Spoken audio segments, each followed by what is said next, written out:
guys, and welcome back to another predictions video. And in today's video I'm going to be predicting the Cyborg versus Wickstrum fight. If you are new around here though and you haven't yet subscribed, please do so, like the video if you do indeed like the video, and let's get straight into it. So going into this fight, it's a fight which fighters and people are perhaps overlooking, maybe not even knowing this is happening, but for me this is a very interesting fight in the way of the whole kind of crossover scene and everything like that, with fighters going from MMA to boxing. For me, somebody like Cyborg is a very interesting fighter to me, and she's actually has showed potential in her boxing fights that she's had so far to actually be able to show to me that she is a good boxer and a capable boxer and a fighter which I'm interested to see box. And that's why I'm here doing a prediction for this fight, which in my opinion is her toughest boxing fight yet. So going into this fight, she is 2-0 with no KOs in boxing, but she was 27-2 with 21 KOs and 1 submission in MMA. I don't know if she's actually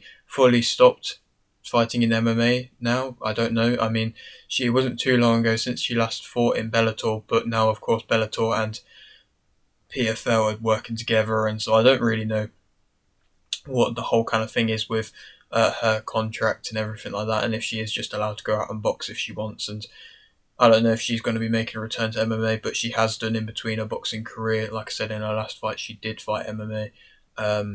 But, you know, I don't overly know what her plan is. But for the moment, she's boxing. And like I say, it's interesting and it's entertaining. Wickstrum, as a boxer, she's only really fought boxing. From what I've seen, she did a little bit in the amateurs. But, I mean, a little bit of MMA in the amateurs. But boxing-wise, Wickstrum is 2-0 with 1 KO.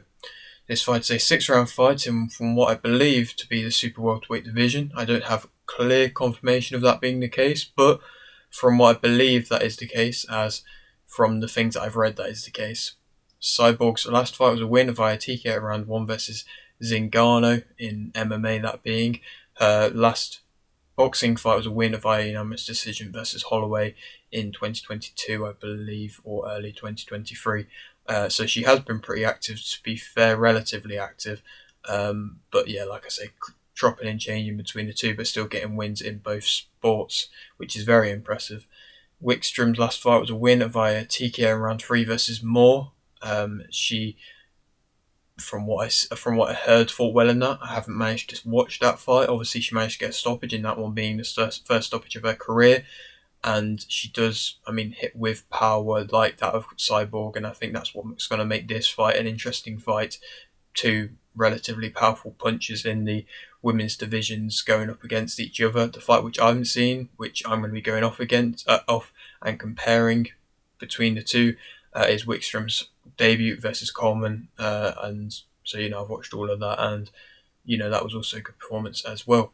Cyborg is 38 and Wickstrum is 36. This is in Wickstrom's home country of America. Cyborg is the former UFC featherweight champion, and to speak a little bit about what I've just said there, obviously both fighters on the possible latter stages of their career, but they're both fighting very well. I mean, Wickstrom has really only just started boxing, really, and so there's definitely potential, if she goes on to win this fight, for her to then have even bigger fights in the division. So when I say the latter stage of her career, it definitely might not be the case. Cyborg, obviously, you probably think that she probably is on the latter stage, but like I say, she is boxing very well, and this new avenue becoming available to her is really showing that she's still got ability there, and she still is able to be a fighter, and that fighter is never gone. And I mean, to be fair, to only have 2 losses in MMA, only one in the UFC, when she was the UFC champion, obviously it was quite a bad loss versus Nunes, but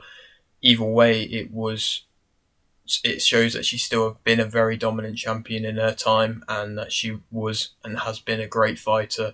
And the fact that she has been able to chop and change in between MMA and boxing is something which, like I mentioned a couple of times, it's very rare to see, and it's very difficult to do, and it's impressive to see. So to speak about Cyborg as a boxer, I'm going solely off her boxing fight, which was obviously, like I mentioned, her last one versus Holloway. She's physically strong. She's a front foot fighter. She'll walk you down, push you back. She's got a good tight guard, solid feints. She does hit with power, immense power. Fair play to Holloway to making it all the way to the end of that fight. When she got knocked down in, I believe, round 3. It was a bad knockdown, and I didn't think she would get back up, so fair play to her to get back up. But, she most definitely does hit with power, and the fact that she is so physically strong as well is crazy. And I mean, I've watched quite a lot of MMA fights as well, Cyborg, and there is a lot of power in them punches.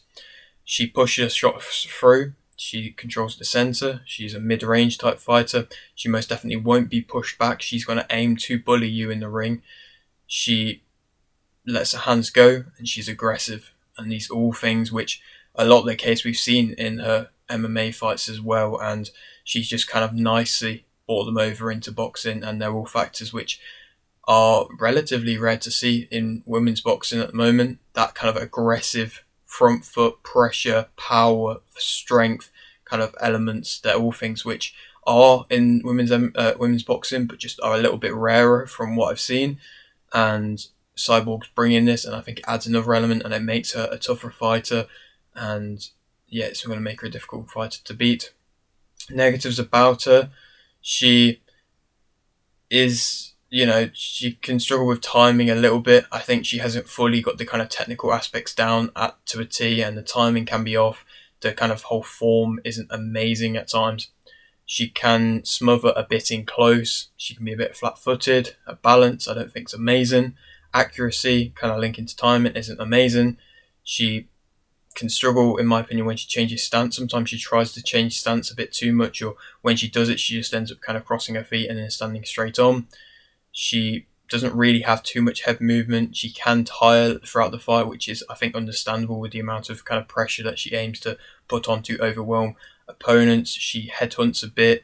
She can also be timed coming in. And so, there's most definitely factors there where there's them aggressive elements, but it's just the defensive elements a lot of the time, which can kind of sometimes be forgotten about in fighters, and it's seemingly, possibly, in my opinion, the case for Cyborg a bit.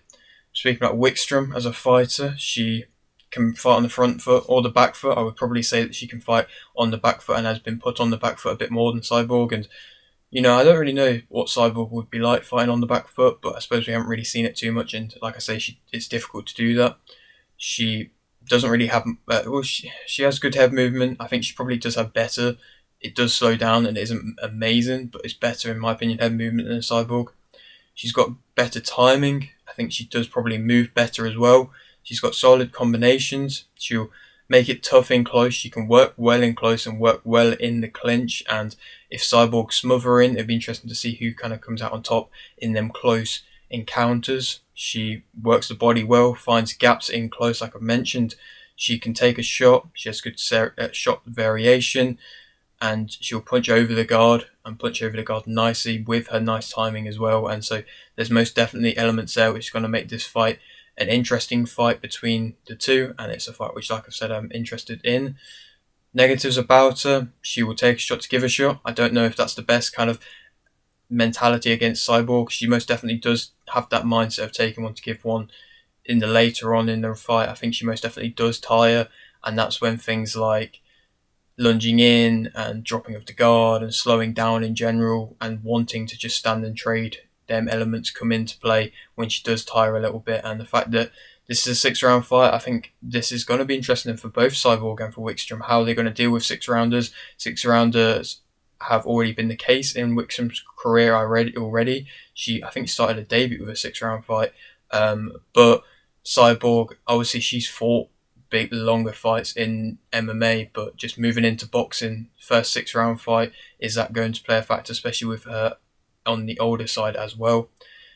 Negatives about Wickstrum: she can duck her head down, or she has a chin in the air. There's kind of one or the other, and so she can kind of also be timed in both aspects. But like I say, I don't know how good Cyborg's timing really is. She can struggle a bit at a mid-range, and there's definitely factors from there. And yeah, like I say, she does slow down a bit in process as well.